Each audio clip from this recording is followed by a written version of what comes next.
Kagat. Kagatin mo na buo. Ubus yan. Kalamiya. Ayan mga kapatid. Lodi.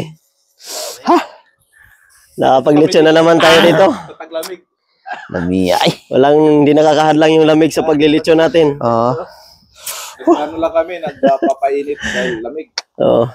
Yan, ito yung pagpapainit ng ano natin. Walang apoy ba dito, bro?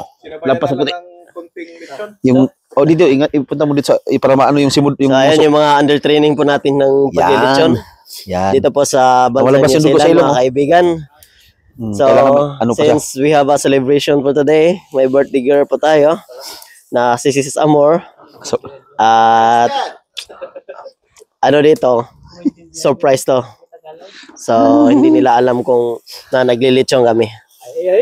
So, Ito, upgrade. halo. yan.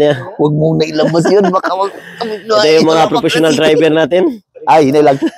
May nalagan. Ayun. Nadali kami dyan sa Pagpapagpag Botawa. na ata si Buddy ng ano. Pinuntahan kami ng So, ganito po kasaya. Nasa likod lang po kami ng bahay. Ayan. So, hindi natin pwedeng bubulibugin yung mga kapitbahay kasi maaga pa ngayon.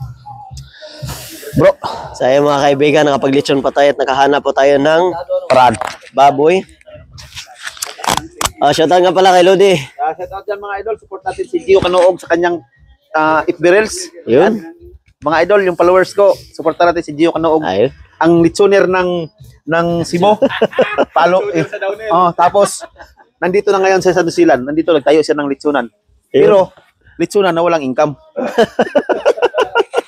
Ano masasabi mo sa litsyon natin? Masarap yan mga idol. Ayun. Pag matikman nyo yung litson, Jubanis Canoog litson, talagang balik-balikan nyo. Ayun. Napakasarap yan mga idol. Balik kayo. CR. Balik-balik yung sa CR, no? Bro, Bro, salamat bro. Sige bro. Sige bro. Ingat bro, ingat. So, uwi na yung Lodi natin. So, mamaya, makikikain yan. Thank you bro ha.